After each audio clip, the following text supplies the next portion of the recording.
Ya, kembali lagi di Dialog Langsung pemirsa, stop pembajakan hak cipta. Nah, tadi kita kembali ke Mas Andi. Mas Andi, ini mungkin karena terlalu banyaknya masyarakat yang lebih, atau karena lebih mudah juga mendownload digital. Sebenarnya apa sih yang mendorong masyarakat maunya mendownload saja gitu daripada membeli bentuk fisik? Ya, ada, kalau aku riset cari-cari itu ya, ada 6. Satu karena kebutuhan. Kita butuh, ya pengen dengar lagu, itu pasti. Nah terus yang kedua karena murah. Oke. Murah artinya itu Bahkan berbeli gratis ya? ini gratis. Atau tidak bayar. Atau tidak bayar. Ada pemikiran itu. Yang ketiga tuh lebih sulit mendapatkan yang legal. Saya masuk kategori yang nomor 3 tuh. Iya, lebih sulit Bukan nggak mau bayar loh, tapi emang nggak ada. Tapi emang nggak ada. Yang ada di sekeliling kita itu. Akhirnya kita ya mau nggak mau ya maaf dulu saya butuh itu. Ditambah lagi gratis kemana? itulah ya. Gratis. Nah, Oke. Terus yang keempat itu hanya itu yang bisa didapat. Maksudnya kita udah buka di iTunes, nggak ada. Kita buka di itu ya, hanya itu yang kita bisa dapat. Terus 5 ini yang paling banyak karena ketidaktahuan. Sebenarnya hukumnya seperti apa sih? Oke. Apakah yang saya lakukan ini adalah salah satu tindak pembajakan atau bukan seperti Masih itu? banyak teman-teman yang buka website. Ini tersedia kok, berarti orang ini loh kok dia nggak ditutup, berarti legal. Padahal nggak tahu urutan belakangnya apakah mereka tuh sign kontrak sama yang punya lagu atau bagaimana. Kita nggak tahu, akhirnya kita pikir ini kayaknya yang ini namanya nama besar juga, di belakangnya ada apa gitu, misalnya ada company tertentu, ada label, padahal ya kayak gitu-gitu. Nah yang keenam ini termasuk yang harus dirunut ulang ini karena mental yang terbiasa dengan illegal. Saya rasa kalau misalkan memang sudah diadakan platform yang jelas, semua orang akan tergerak hatinya ya untuk kemudian membela yang namanya hak royalti ini gitu kan ya Pak ya. Jadi apa dong yang harus dibikin nih oleh pemerintah dalam ini khususnya ya, supaya lebih memperbanyak akses musik yang asli. Seperti itu dalam dan hal mengedukasi digital, masyarakat juga untuk bisa membedakan legal dan ilegalnya. Itulah yang kemarin kita sempat ke RI1 ke Pak Jokowi, kita menawarkan bahwa Indonesia harus punya satu wadah. Jadi kan kalau kita main tutup aja, kita main bajakan nggak boleh kayak tadi. Kalau memang cuman adanya itu, ya terus bagaimana yang legal? Nah sementara yang legalnya itu juga harus dibentuk dari sekarang, dimulai. Jadi yang ini jangan, pindahnya sekarang ke sini. Nah, kesininya itu harus... Itu dalam bentuk portal online atau sudah didiskusi belum? Kan ini udah beberapa kali pertemuan ya, sudah ada sama Presiden, kemarin juga sudah ke Kabar Eskrim seperti itu. Kalau yang sudah setengah jalan ya? Tengah jalan. Yang kita tawarkan itu adalah... sampai mundur lagi ya? Yang kita tawarkan online, karena kedepannya memang itu. Sebagian besar, majority itu. Yang penting sebenarnya bukan itu.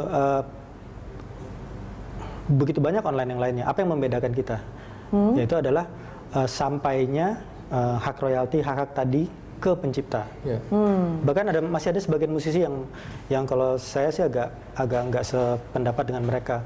Mereka mengatakan bahwa musik itu gratis. Nanti kalau kita manggung baru. Nah, ya ini bagaimana membedakannya dengan musisi-musisi yang mungkin baru keluar dan mempunyai opini seperti itu. Nggak apa-apa deh, royalti saya dikat aja. Saya mau cari uang lewat off air. Silakan musik saya digandakan supaya saya mendapat publikasi. Tapi kita harus membedakannya gimana? Tapi kita harus tahu satu lagi, itu sama sekali kalau menurut saya tidak boleh seperti itu. Karena ada banyak pencipta lagu yang dia tidak nyanyi, dia tidak main musik, tapi dia cipta lagu. Dan tetap berhak. Dan dia nggak manggung. Berarti kalau yang begitu nggak dapat apa-apa dong. Bagaimana cara dia mendapat income-nya? Dia nggak manggung, dia nggak bikin album, tapi dia cuma bikin lagu, jual ke artis. Berarti di platform Balu ini belum ada ya untuk memfasilitasi beberapa artis yang berpikir seperti itu. Karena tidak bisa kita pungkiri, tetap maraknya pembajakan di online ini karena memang ada artis-artis yang dengan sendirinya ngedrop dia punya karya untuk digandakan. Sebenarnya itu nggak bisa dihindari karena situasi memang mendukung untuk itu. Jadi benar-benar bayangkan untuk apa namanya begitu banyak artis dan yang bisa masuk label terbatas label musik. Akhirnya mereka membuat label sendiri, nggak tahu bagaimana memonetize, menjadikan itu menjadi uang, akhirnya dijadikan bahan promotion untuk kemudian manggung. Manggung pun belum tentu mereka dibayar karena mengingat terlalu banyak band-band yang juga bagus-bagus. Jadi situasi itu yang terjadi kegampangan. Saya melihat beberapa teman-teman yang masih muda-muda lulus dari Amerika tiba-tiba sekolah musik sampai ke sini juga frustasi karena ternyata industri musik Indonesia ini boleh dibilang udah lama kolaps. Berarti mereka pun belum memahami betul tentang legal dari pemasaran hak cipta mereka seperti itu. Iya. Kompromi sih kalau aku bilang. Jadi misalnya kalau ada 10 lagu, silakan 2 digratiskan. Tapi untuk menjaga ya yang lainnya harus ada yang dibikin itu. Kalau misalnya memang bisa dibilang sih terserah dari mereka yang mau gratiskan satu album pun. Istilahnya cek ombak dulu ya. Kayak misalnya kita lihat U2 di luar, U2 udah sebesar itu. Tapi dia dengan sekali konser aja kebutuhan dia untuk produksi, tapi itu cover beberapa kali lipat. Tapi tidak kita di sini begitu banyak seniman itu bukan cuma yang main dan yang nyanyi.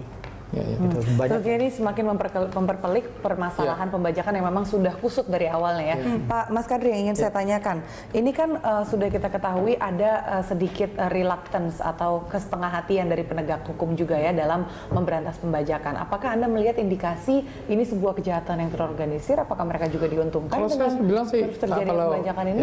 Undang-undang yang sekarang sih jelas menyebutkan itu delik aduan. Memang membutuhkan partisipasi aktif daripada si saksi korban. Polisi harus diarahkan. Mereka udah ada divisi khusus yang bisa menangani masalah ini sebenarnya. Jadi kita mesti berkoordinasi ini. Nah, kenapa dia delik aduan? Karena gini, yang dibahas ini kan bukan cuma pembajakan yang ada di lapak, tapi juga ada hubungan antara komposer dengan label dengan pihak yang lain, itu pun juga berdasarkan kontrak. Yang tahu adalah artis-artisnya sendiri. Jadi ini juga untuk menghindari nanti ketidaktahuan kontrak, nuntut sembarangan misalnya. Jadi mereka harus benar-benar bawa bukti. Nah, ini yang kita mesti koordinir nih sebenarnya gitu. Nah, satu lagi dari Papri juga memang sedang punya wacana juga untuk membuat, setelah kita akhirnya teamwork bekerja sama dengan komisi yang relevan di DPR untuk undang-undang hak cipta, kita juga sedang memikirkan adanya undang-undang musik sebenarnya. Sama seperti undang-undang perfilman, mungkin di musik juga harus ada undang-undang sehingga akhirnya ada pembatasan sehingga terjadi bisnis atau industri musik ini berjalan sesuai dengan market yang wajar. Itu yang mungkin kita juga sedang dari publikasikan. Ini delik aduan satu hal ya, bahwa kemudian setiap musisi itu harus mengetahui betul isi kontraknya baru bisa mengadvokasikan haknya sendiri. Tidak begitu. Tapi kalau yang kasat mata, ini kita masih suka lihat ya, ada lapak-lapak DVD bajakan hanya puluhan meter dari pos polisi. Itu gimana tuh? Tetap itu karena syaratnya adalah delik aduan, sehingga kita perlu memang mengajukan pengaduan. Sehingga akhirnya daripada, karena yang terlibat, yang dirugikan nggak cuma artis, tapi label. Label itu ada beberapa label itu sekarang bekerja sama dengan Papri Asiri untuk mengajukan pengaduan. Jadi langsung bisa, udah ada dasarnya untuk menutup. Dan Papri siap menjadi wadah untuk aduan masyarakat dan memajukan pengaduan ini. Dan yang menariknya adalah Kabar Eskrim menyampaikan follow up dari pertemuan sama Bapak Presiden, mereka melakukan psikoterapi, jadi melakukan penutupan beberapa tempat. Terus kemudian juga beredar, saya lihat di sosial media ada yang tiba-tiba mengadu kepada Bapak Presiden, kami jangan ditutup. Ini yang mesti karena kami rakyat kecil. Ini yang mesti sama-sama dimengerti bahwa dia menjual suatu barang haram. Ada fatwa MUI-nya tuh bahwa itu barang haram yang nggak bisa dilakukan kompromi untuk itu. Jadi harus dibiasakan, dan kita yang sebagai yang terbiasa menggunakan karya cipta, melanggar hak cipta itu juga harus diedukasi. Sehingga kalau ini berjalan dengan bagus, saya pikir industri musik itu akan bagus dan akan menghidupi nggak cuma banyak orang. Ini hubungannya dengan ketidaktahuan tadi lagi ya, bahwa sebenarnya kalau industri musik yang sehat ini bisa menghidupi dan banyak industri turunannya. Kemudian apa yang menjadi isi dari pertemuan dengan Kabar Eskrim kemarin dan apa langkah-langkah selanjutnya kita akan bahas di segmen berikutnya. Pemirsa tetap bersama kami di Lunch Talk Berita 1.